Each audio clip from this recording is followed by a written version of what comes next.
Hello guys, welcome to another video. In this video, we will talk about digital nomad visas. We will talk about the countries which I consider the best options among those which currently offer a specific visa for digital nomads and remote workers. A digital nomad visa is a visa that is issued to anyone who works remotely and meets the financial requirements to obtain this visa in a given country. Digital nomad visas are usually valid for longer periods to stay in a country than tourist visas, and usually require less paperwork than obtaining a residence permit. For this reason, and with the current global boom in remote work, it comes as no surprise to see digital nomad visas being announced in many countries around the world. So in this video I'll just talk about few of them, but there are many other countries which already have digital nomad visas and other countries which are planning to do so. And before we start the usual talk, you already know it, but this time really fast. If you want to travel, move, or invest abroad, hit the like button, check our other videos, book a consultation call with me, the link is in the description, and most importantly, subscribe! Let's start! We're gonna start with Croatia, one of my favorite countries in the world. Croatia is one of the most popular summer destinations in Europe, and also one of the first countries on the continent to offer a digital nomad visa. The financial requirement to get a digital nomad visa in Croatia is a remote income of roughly 2,300 euros a month. Alternatively, showing that you have 27,000 euros in a bank account will also suffice to apply for this digital nomad visa. Note that you cannot renew this visa immediately, and it is valid for up to 12 months. After that, you will need to leave Croatia for quite a while before you can reapply. If you are an EU citizen, you will obviously not need any of this since Croatia is a member of the European Union. Croatia is an excellent place to work remotely in Europe, with a moderate cost of living and a warmer than average climate when compared to most other countries on the continent. You can check some of our other videos on Croatia on the channel. The next country is Barbados. Barbados is an island country in the Caribbean and also one of the first countries in the world to announce a visa for digital nomads. The program in Barbados is called Barbados Welcome Stamp, and it is quite a good option if you want to spend up to 12 months in a Caribbean country and explore the region. Like in those digital nomad visas, you will not have to pay any income taxes in Barbados during your stay in the country. However, the visa fees are somewhat high, and you need to spend $2,000 per applicant just to get the visa.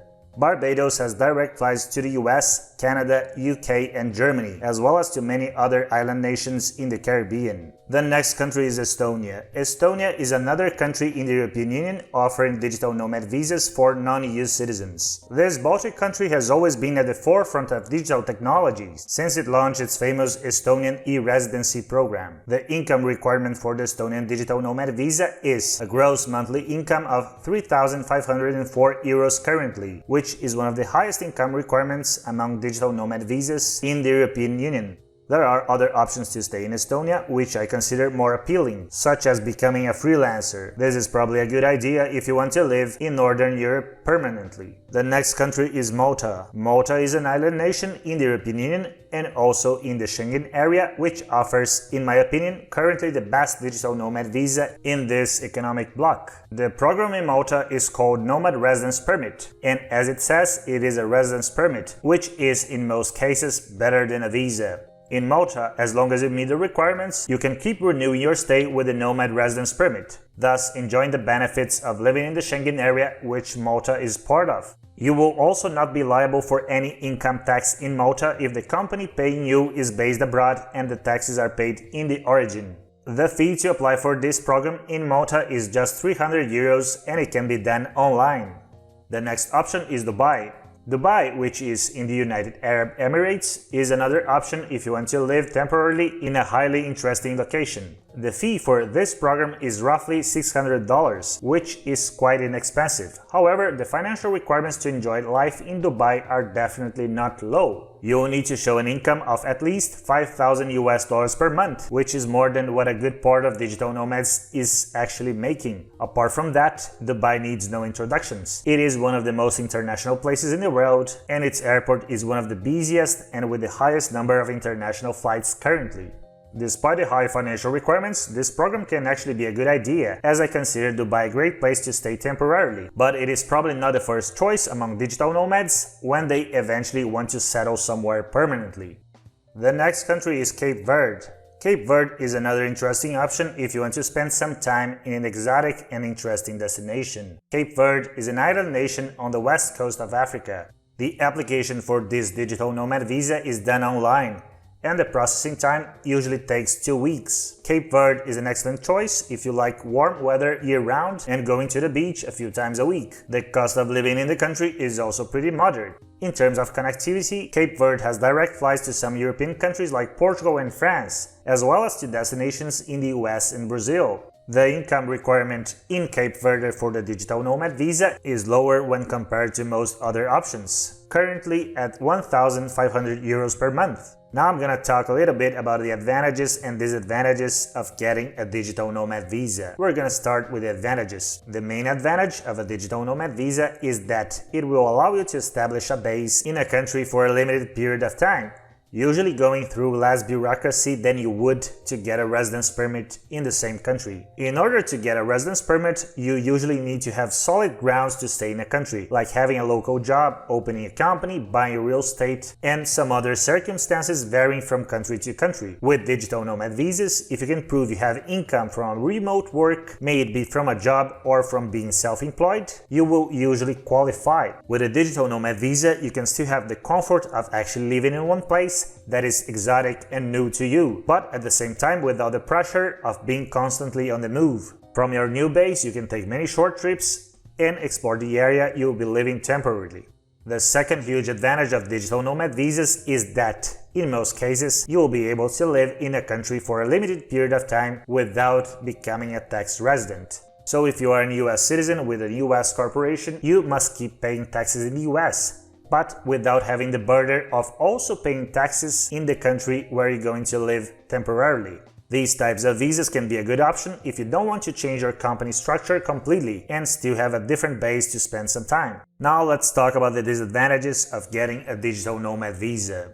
The main disadvantage of the digital nomad visas is that they are usually non-renewable. If you really like the place you just moved to, in most cases you won't be able to renew your digital nomad visa. So you will be left with two options. You will have to find different grounds to stay in the country, or you will have to leave the country when the visa expires. These regulations change from country to country, so make sure you research them well in the country you are planning to go to, if your goal is to stay permanently. It is also important to note that if you have a digital nomad visa, in many cases you will not be able to work for local clients. So if you are in Cape Verde, for example, you should focus on working for clients or companies abroad, and not try to build a network of clients locally. This aspect also has a number of nuances, depending on the country you're going to as a digital nomad, but usually your clients should not be from the country in which you hold a digital nomad visa. Another common problem of digital nomad visas is that time spent in the country will usually not lead to permanent residency and citizenship. This is mostly tied to the fact that in most cases the digital nomad visa is not renewable, so when your visa expires, you will either need to find other grounds to stay in the country or leave. If you can find other grounds to stay, then you can start building your way towards permanent residency and citizenship. This aspect, just like the other disadvantages, may vary from country to country, so in some countries it may not be applicable. The last disadvantage of digital nomad visas is that oftentimes the income requirement is high. If we consider the income at around $2,500 to $3,000 per month required by most digital nomad visas, those are not necessarily what we would call a low income. For example, in Georgia, if you are a citizen of a visa-exempt country, which includes the US, the UK, and EU citizens, as well as many others, you can come to the country and stay for up to 1 year visa-free without dealing with the bureaucracy required to obtain a digital nomad visa and without showing the minimum income requirement. That's it for today's video. Write down in the comment section if you would like to apply for a digital nomad visa and which country you would prefer from the list. And to end the video, the usual gibberish. If you want to travel, move or invest abroad, hit the like button, check our other videos, but book a consultation call with me. The link is in the description. And most importantly, subscribe! See you next time.